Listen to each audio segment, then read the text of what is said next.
four eminent panelists in this program. We all know Professor Tathagata Roy, Major General G.D. Bakshi, and our madam from Bangalore, Tejaswini Ananth Kumar, Shri Bishwajit Chakraborty, President Overseas Friend of Bengal BJP, joining from New York. So in today's panel discussion, we will be giving 13 minutes time to each members, each panel, to give their thoughts and thought process of Dr. Syama Prasad Mookerjee. The focal point of Dr. Mookerjee's, today's event is why not been declared so far Dr. Syama Prasad Mookerjee as the father of West Bengal, and why there is no curriculum in any school of Dr. Syama Prasad Mookerjee. I'll not elaborate more. In the panel, we'll know all the things. So our discussion will be based on these subjects. As we are just celebrating, we are just organizing this program on behalf of 120th birth anniversary of Dr. Mookerjee. I will go for just 1 minute tributes to Dr. Mookerjee.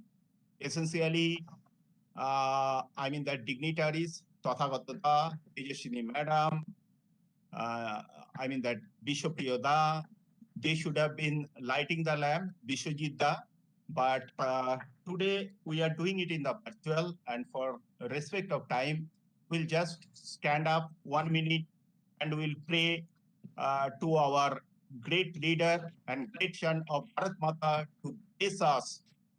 So we should stick up in his point. So I'll just start, we'll stand up, and when I'll tell Om Shanti Shanti Shanti, Namaste Syama Prasad Mookerjee, we'll just finish that one.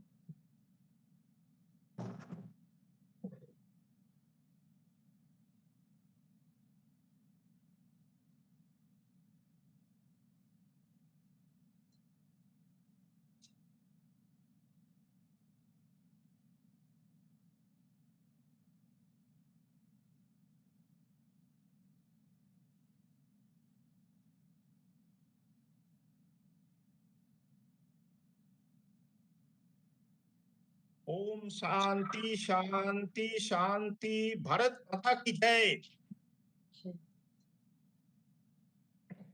Now I'll welcome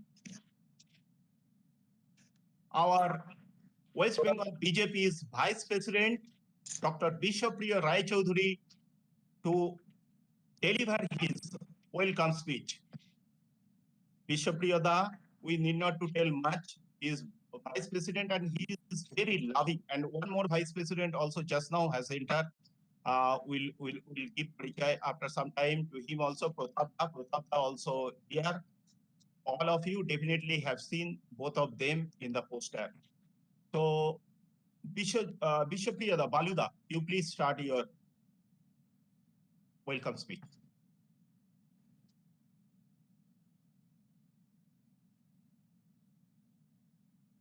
Baluda, I have unmuted you. You please unmute from your side. Yeah. Welcome everybody. Dr. Syama Prasad Mookerjee was an extraordinary educationist and a patriot of highest order. He followed in the footsteps of his educationist father as his first love. He made a mark as a Vice Chancellor of Calcutta University. Dr. Mookerjee started his political career seriously in 1939 as a member of Hindu Mahasabha, which he headed in a short time. Jinnah, Pakistan proposal deeply disturbed him. He was very seriously opposed to the division of the country on the basis of religions. Unfortunately, political leadership of Bengal suffered in 1940 due to mainly to the absence of Subhash Chandra Bose. Muslim League's proposal of division of India was accepted by the Congress Party leadership headed by Mahatma Gandhi. Partition also got the support of the British government as part of their divide and rule policy. Dr. Mukherjee could, however, manage to get support from a few important members of the Congress to get his proposal to division of Bengal and the Punjab accepted by all parties. As consolation, he commented, Congress divide India, but I managed to divide Pakistan. Today, all India, especially we in the Bengal and the Punjab, have every reason to be grateful to this great statesman and patriot of India. Today, we are starting a struggle to declare Dr. Syama Prasad Mookerjee as the father of West Bengal and to enter his life in West Bengal school history book. This is our demand. Demonitation will do everything for this and one take rest unit until we reach our goal, even if it take 500 years, just like Ram Janmabhoomi movement. But we are sure well definite get success day to come. Jai Hind, Bande Mataram, Bharat Mata ki Jai. Thank you so much, Ishopriyada, our Priyo Baluda, for your old speech. Now I'll invite our first panelist and I'll invite Sumitra D. She is our active member from Toronto and NRI, as well as active member of NRI, as well as our like-minded organization, Sadeshi Shankha, to introduce our legend, Professor Tathagata Rai. Over to you, Sumitra Di.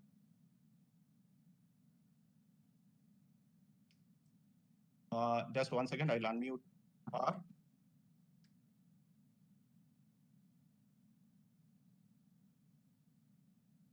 Yeah, you are unmuted. You please start. Can you hear me? Yes, we can all hear you. Okay. Namaskar, everyone. Anyone who takes interest in Bengal and northeastern states would know about Shri Tathagata Roy. An engineer by profession, a keen intellectual who founded and taught in the Department of Construction in Jadavpur University. He has been affiliated with Rashtriya Swayamsevak Sangh for decades before he joined BJP and considers Dr. Syama Prasad Mookerjee and Pandit Deen Dayal Upadhyay ji as his icons. His illustrious political career includes President of West Bengal BJP from 2002 till 2006, member of BJP's National Executive from 2002 till 15, Governor of Tripura from 15 till 18, and Governor of Meghalaya from 2018 till 20. A prolific writer who mostly writes on socio-political issues, both in English and Bangla, is best described in his own words from his Facebook profile. Right-wing Hindu, socio-political thinker, writer, and ideologue. Please, Roy, over to you, Tathagata. Thank you, Sumitra Di. Tathagata. Thank you, Sumitra. Thank you, Himadri, for those kind words. I hope I deserve them. My only claim to distinction is that I have authored the first, hopefully not the last, complete biography of Dr. Syama Prasad Mookerjee, whom, as Sumitra said, I consider my icon. Dr. Syama Prasad Mookerjee is such a stupendous personality that it's very difficult to explain him, to even begin to describe him within a space of 13 minutes. Even so, I'll point out certain very important facets of his life. He was truly a multifaceted personality like his father, but he covered a much larger gamut of fields. He began life as an educator, then became a fields. He began life as an educator, then became a politician, and very soon it was proved that he was not merely a politician, but he was a statesman also. I'll tell you, if time permits, I'll tell you where exactly, how exactly he exhibited the qualities of a statesman, which are much more than that of a politician. Then, uh, um, uh, apart from statesman, he was a humanist. That humanist angle is not very well known, so I'll mention it. He was a patriot par excellence, of course, there's no doubt about it. And ultimately, he was a martyr in the cause of the country. So let us take his life, little bits, significant parts, from which you can gather what a great personality he was. See, there in the year 1935, the British Parliament passed an act called the Government of India Act, under which the provinces would each elect their governments, provincial governments, subject to British suzerainty. It is not, they were not to be elected by universal adult suffrage as we have in India now, but from certain selected people like graduates, like zamindars, like industrialists, like labor leaders, and such like. So there were such elections held in every province. In Bengal, the three principal parties were number one, Congress, number two, Muslim League, and number three was a party called the Krishak Praja Party, which was headed by Fazlul Haq. Now, Fazlul Haq was a Muslim, all right, but he was not essentially a communal person. Fazlul Haq really was fighting for the rights of cultivators, who happened to be almost all Muslim. And his demands did not include any communal demands, but they included demands like writing off their loans, then giving further loans at very nominal rates of interest, then providing them with irrigation water and things like that. So he fought it. And once the election results came out, there was a hung assembly council at that time. It was called legislative council. There was a hung legislative council. None of the parties got a clear majority. Now we know Congress, we know Muslim League, which is a thoroughly in and out communal party, and I have just introduced Krishak Praja Party. So the sensible thing at that time would have been to for the Congress to form a coalition with the Krishak Praja Party. Unfortunately, for reasons totally unknown, at least I have not been able to fathom the reasons, the Congress took a decision at the central level that they are not going to form this coalition. As a result, the Krishak Praja Party, which was very keen to form a coalition with the Congress, they were pushed into the lap of the highly communal Muslim League. And it so happened that the members of both parties were all Muslim. And Bengal at that time had a 55% Muslim population, roughly. So what started was a totally communal Muslim government. And Fazlul Haq, with his great qualities, he was a great speaker. He was a very successful advocate. In fact, he was the last chamber junior of Syama Prasad's celebrated father, Sir Ashutosh Mookerjee. He knew Syama Prasad personally very well, and they were personally on very good terms. He had a very serious drawback that he could be persuaded very easily. And Syama Prasad himself said that Fazlul Haq was a person who was a good person in good company and a bad person in bad company.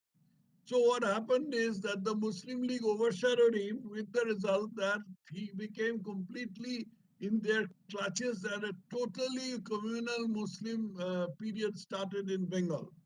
At that time, there was no leader of that stature who could save the Hindus from persecution.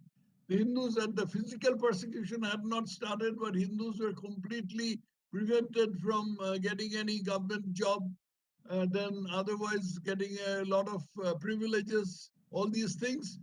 So a lot of leaders, including Ashutosh Lahiri and particularly Swami Pranavananda, who founded the Bharat Sevashram Sangh, they got together and requested Syama Prasad Mookerjee to leave the Angan, they leave the court of Goddess Saraswati and come to politics. Syama Prasad had never done politics before, but he could not buck the request of so many people, particularly Swami Pranavananda, and he entered politics. And he was an instant success. He joined the Hindu Mahasabha the very next year, because at that time Savarkar's health was failing. The very next year, he became the All India president of the Hindu Mahasabha. And he fought and fought the Muslim persecution of the Muslim League. And in 1941, he managed to snatch Fazlul Haq out of the clutches of the Muslim League and form a government which was called the Syama Haq government. Actually, the formal name was the Progressive Democratic Coalition, but these two people were so prominent in the government that it was known as the Syama Haq government. Anyway, that government gave a very secular and very fair government to the members of both communities. But at that time, there was a awful governor, British governor in Bengal called Sir John Arthur Herbert, who was very much biased in favor of the Muslim League and who wanted very badly for the Muslim League to come back to power. A canard is sometimes spread. You would have heard that Syama Prasad Mookerjee had formed a coalition with the Muslim League. Nonsense. He did quite the opposite thing. He snatched Fazlul Haq out of the clutches of Muslim League and he formed a government. And but the Muslim League abused Fazlul Haq no end for having done this. Then there was this in 1943, there was the famine, during which Dr. Syama Prasad Mookerjee did a lot of relief work. Then his greatest achievement was in 1947, forming West Bengal. But before that, let me recount his achievements of 1946, particularly during the Noakhali pogrom, which marks him out as a humanist, as I said. See, Noakhali pogrom, a lot of people refer to Noakhali riots. They were not riots. They were one-sided anti-Hindu pogroms. Hindus were slaughtered from one side, raped, their possessions burnt, and they were forcibly, a lot of them are forcibly converted. And this conversion took the place that in those days, every Hindu in rural areas, they used to have a cow from which they used to get milk. Now, the usual method of persecuting a Hindu was to kill this cow and force a meal of that beef on the Hindu. And at that time, the belief was that anybody who partook a meal of beef would not come